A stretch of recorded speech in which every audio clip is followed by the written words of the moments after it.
Status ഇടുമ്പോൾ എൻ്റെ ഫ്രണ്ട്സൊക്കെ എന്നോട് പറയുമായിരുന്നു, നീ ആദ്യം നീ ഹോസ്പിറ്റലിൽ പോയി ട്രീറ്റ്മെൻറ്റ് എടുത്തിട്ട് നീ ഇത് കണക്ക് ചെയ്യുക, അല്ലാതെ ചുമ്മാ സാക്ഷ്യങ്ങൾ മാത്രം ഷെയർ ചെയ്തിട്ട് നിനക്ക് കുഞ്ഞുണ്ടാവാനൊന്നും ചാൻസ് ഇല്ല. ഞാൻ അന്നേരം അവരോട് പറയും, മനുഷ്യർക്ക് അസാധ്യമായ ദൈവത്തിൻ്റെ വർഷമായിരുന്നു. എൻ്റെ ഹസ്ബൻഡിന് കൗണ്ട് പ്രോബ്ലം ആയിരുന്നു. 2013 മുതൽ ഞങ്ങൾ ട്രീറ്റ്മെൻറ്റ് സ്റ്റാർട്ട് ചെയ്തതാണ്. IVF പല ട്രീറ്റ്മെൻറ്റ് എടുത്തിട്ടും ഞങ്ങൾക്ക് കുട്ടികളുണ്ടായില്ല. ഏത് ഹോസ്പിറ്റലിൽ പോയാലും പറയുന്നത് നിങ്ങൾക്ക് നോർമലായിട്ട് കുട്ടികൾ ഉണ്ടാവില്ലെന്നാണ്. കാര്യം എൻ്റെ ഹസ്ബൻഡിന് മോട്ടിലിറ്റി ഇഷ്യൂ ഉണ്ടായിരുന്നു. 5% എൻ്റെ ഹസ്ബൻഡിന് മോട്ടിലിറ്റി ഉള്ളത്. അതുകൊണ്ട് ഒരു കാരണവശാലും ഞങ്ങൾക്ക് എനിക്ക് പ്രഗ്നൻസി സാധ്യമല്ലായിരുന്നു. 2013 മുതൽ 2024 മാർച്ച് വരെ ഞങ്ങൾ പല ട്രീറ്റ്മെൻറ്റുകൾ എടുത്തു. പല ഹോസ്പിറ്റലുകളിൽ കയറി ഇറങ്ങി. ഒരുപാട് ലക്ഷങ്ങൾ ഞങ്ങൾക്ക് ചിലവായി. 2023 ഞാൻ ഖത്തറിലാണ് വർക്ക് ചെയ്യുന്നത്. 2023 ഞാൻ അവിടുന്ന് ജോലിയെല്ലാം റിസൈൻ ചെയ്ത് ഞാനും എൻ്റെ ഹസ്ബൻഡും കൂടെ നാട്ടിൽ വന്നു. ഞങ്ങൾക്കൊരു കുഞ്ഞിന് വേണ്ടിയിട്ട് നാട്ടിൽ വന്ന് മൂവാറ്റുപുഴയുള്ള ഒരു ഹോസ്പിറ്റലിൽ ഞങ്ങൾ ട്രീറ്റ്മെൻറ്റിനായി പോയി. അപ്പോൾ ഡോക്ടർ പറഞ്ഞു, വെരിക്കോസിൻ്റെ ഒരു സർജറി ചെയ്താൽ മേ ബി നിങ്ങളുടെ ഹസ്ബൻഡിന് എനിക്ക് പ്രഗ്നൻ്റ് ആവാൻ സാധിക്കുമെന്ന് പറഞ്ഞു. എൻ്റെ ഹസ്ബൻഡിന് വെരിക്കോസിൻ്റെ സർജറി ചെയ്തു.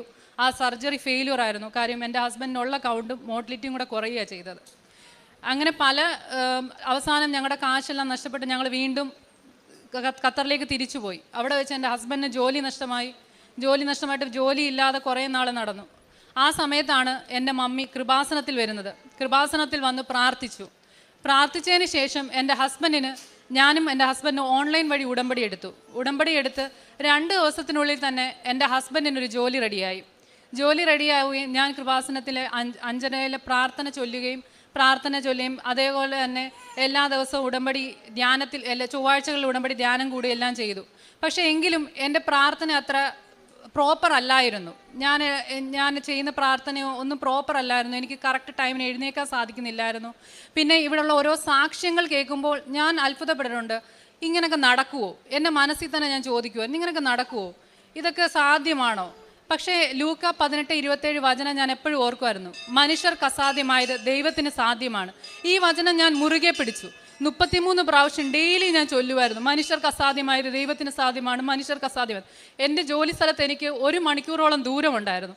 ആ ദൂരമുള്ള സമയത്ത് മൊത്തവും ഞാൻ ഈ വചനമായിരുന്നു ചൊല്ലുന്നത്, മനുഷ്യർക്ക് അസാധ്യമായ ദൈവത്തിന് സാധ്യം. ഞാൻ കൃപാസനത്തിലെ അച്ഛൻ്റെ ധ്യാനം സാക്ഷ്യങ്ങളെല്ലാം സ്റ്റാറ്റസ് ഇടുമ്പോൾ എൻ്റെ ഫ്രണ്ട്സൊക്കെ എന്നോട് പറയുമായിരുന്നു, നീ ആദ്യം നീ ഹോസ്പിറ്റലിൽ പോയി ട്രീറ്റ്മെൻറ്റ് എടുത്തിട്ട് നീ ഇത് കണക്ക് ചെയ്യുക, അല്ലാതെ ചുമ്മാ സാക്ഷ്യങ്ങൾ മാത്രം ഷെയർ ചെയ്തിട്ട് നിനക്ക് കുഞ്ഞുണ്ടാവാനൊന്നും ചാൻസ് ഇല്ല. ഞാൻ അന്നേരം അവരോട് പറയും, മനുഷ്യർക്ക് അസാധ്യമായ ദൈവത്തിന് സാധ്യമാണ്, ദൈവം എനിക്ക് സാധിച്ചു തരും. അപ്പോൾ അവരെല്ലാം എന്നെ കളിയാക്കി ചിരിക്കുമായിരുന്നു. ഈവൻ എൻ്റെ റിലേറ്റീവ്സ് വരെ എന്നെ കളിയാക്കുമായിരുന്നു, നീ ഒരു ഹിന്ദുവാണ്, നീ എന്തിനാണ് പള്ളിയിൽ ഇങ്ങനെ പ്രാർത്ഥിക്കുന്നത്, ഇങ്ങനെ ഷെയർ ചെയ്യുന്നതെന്ന് പറഞ്ഞ്. ലാസ്റ്റ് ഞാൻ ജനുവരി 2024 ആയപ്പോൾ വീണ്ടും എൻ്റെ ഉടമ്പടി ഞാൻ ഓൺലൈൻ വഴി വീണ്ടും പുതുക്കി റീസ്റ്റാർട്ട് ചെയ്തു. ഞാൻ 5:30 ആകുമ്പോൾ രാവിലെ എഴുന്നേക്കും, പ്രാർത്ഥിക്കും, അതേപോലെ എൻ്റെ ഷെയർ ചെയ്യും, ഫ്രണ്ട്സിനുമായിട്ടെല്ലാം പങ്കുവെക്കും, ഇതേപോലെ വചനങ്ങൾ പ്രാർത്ഥിക്കും, ഒരുപാട് ധ്യാനങ്ങൾ കൂടും, അച്ഛൻ്റെ ധ്യാനങ്ങളെല്ലാം കൂടും, ഷെയർ ചെയ്യും, എല്ലാം ചെയ്യും. അവസാനം മാർച്ച് മാസം ആയപ്പോഴത്തേക്ക് ഞാൻ ഇതേപോലെ തന്നെ പ്രാർത്ഥിച്ചു. എൻ്റെ ഹസ്ബൻഡ് എന്നോട് ചോദിച്ചു, നീ എന്തിനാ ഇങ്ങനെ പ്രാർത്ഥിക്കുന്നത്, നീ പ്രാർത്ഥിച്ചിട്ട് നിനക്ക് എന്താ ഫലം കിട്ടിയെന്ന് ചോദിച്ചു. ഞാൻ കരഞ്ഞു ഞാൻ പ്രാർത്ഥിച്ചു, മാതാവേ എനിക്കിവരെല്ലാം മുമ്പി അമ്മയുടെ ഒരു പ്രത്യക്ഷീകരണത്തിൻ്റെ സാക്ഷിയായി എനിക്ക് മാറണം, മാതാവ് അതിന് എനിക്കൊരു വഴി കാണിച്ചു തരണമെന്ന്. പിറ്റേ മാസം ഏപ്രിൽ 20 നമുക്ക് നൊയമ്പുണ്ടായിരുന്നു, 51 ദിവസം നൊയമ്പുണ്ടായിരുന്നു. ദുഃഖവെള്ളിയുടെ അന്ന് ഞാൻ ഉപവാസം എടുത്ത് പ്രാർത്ഥിച്ചു. ഏപ്രിൽ മാസം 27-ാം തീയതി ആയപ്പോഴത്തേക്ക് എനിക്കെന്തോ ഒരു വല്ലാത്ത അസ്വസ്ഥത തോന്നി.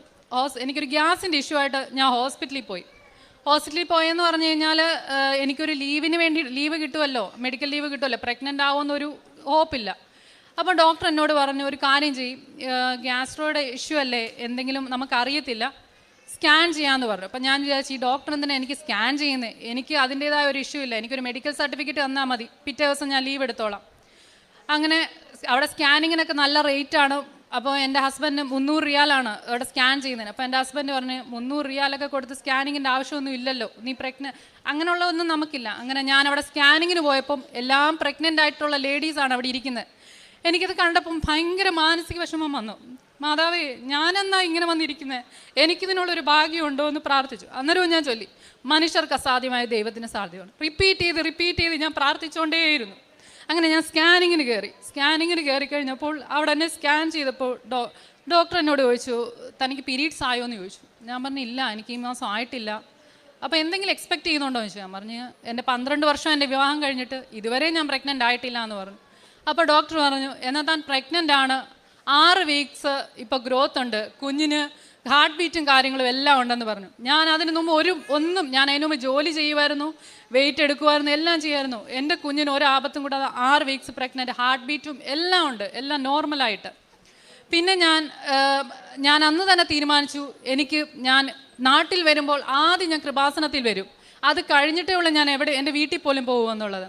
അങ്ങനെ ഓരോ സ്കാനിങ്ങിന് ഞാൻ പോകുമ്പോഴും എൻ്റെ മമ്മി എനിക്ക് ഇവിടുന്ന് ഉപ്പ് കൊടുത്തു വിട്ടിട്ടുണ്ടായിരുന്നു. ഞാൻ ആ ഉപ്പും കൊണ്ടായിരുന്നു പോകുന്നത്. വിശ്വാസ പ്രമാണം ചൊല്ലുമായിരുന്നു. ഓരോ സ്കാനിങ്ങിലും എനിക്ക് ഒരു കുഴപ്പമില്ല. കാര്യം എൻ്റെ ഏജ് ഓവറാണ്, 36 വയസ്സായിരുന്നു എനിക്ക് ഒരു പ്രോബ്ലം ഇല്ല.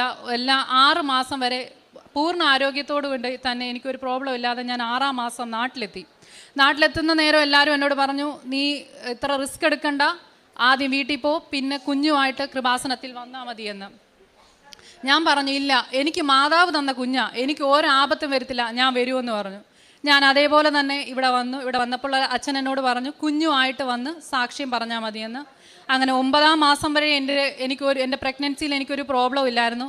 ലാസ്റ്റ് സ്കാനിങ് ആയപ്പോൾ എൻ്റെ കുഞ്ഞിന് ഇത് കോഡ് ചുറ്റിയാൽ തന്നെയും പ്രശ്നങ്ങളൊന്നുമില്ല, ഒരു കോംപ്ലിക്കേഷനും ഇല്ലാതെ തന്നെ എന്നെ നവംബർ മാസം 27-ാം തീയതി ഞാനൊരു ആൺകുഞ്ഞിന് ജന്മം നൽകി. ഞാൻ കുഞ്ഞിന് മിലൻ എന്ന് പേരിട്ടു. എനിക്കും എൻ്റെ മാതാവ് തന്ന ഈ അനുഗ്രഹങ്ങൾ ഞാൻ എല്ലാവരെയും അറിയിക്കും. ഞാൻ എന്നിട്ട് എന്നെ കളിയാക്കിയ വ്യക്തികൾക്കെല്ലാം അതുവരെ ഞാൻ ആരോടും ഒന്നും പറഞ്ഞില്ല. കളിയാക്കിയ വ്യക്തികൾക്കെല്ലാം എൻ്റെ കുഞ്ഞിൻ്റെ ഫോട്ടോ അയച്ചു കൊടുത്തു. ഞാൻ പറഞ്ഞു, എനിക്ക് മാതാവ് തന്ന കുഞ്ഞാണ്, എൻ്റെ കൃപാസന അമ്മ തന്ന കുഞ്ഞാണ്. എൻ്റെ ഹസ്ബൻഡും അതോടുകൂടി നല്ല വിശ്വാസത്തിലായി. ഞാൻ പ്രഗ്നൻ്റ് ആയപ്പോൾ തന്നെ എൻ്റെ ഹസ്ബൻഡ് എല്ലാവരെയും അറിയിച്ചു, അവൾ കൃപാസനത്തിൽ ഓൺലൈൻ വഴി ഉടമ്പടി എടുത്ത് ലഭിച്ച കുഞ്ഞാണെന്ന്. എൻ്റെ കുഞ്ഞുമായിട്ട് ഈ അൽത്താരയിൽ വന്ന് സാക്ഷ്യം പറയാൻ സാധിച്ചത് ഞാൻ ഒരുപാട് നന്ദി പറയുന്നു.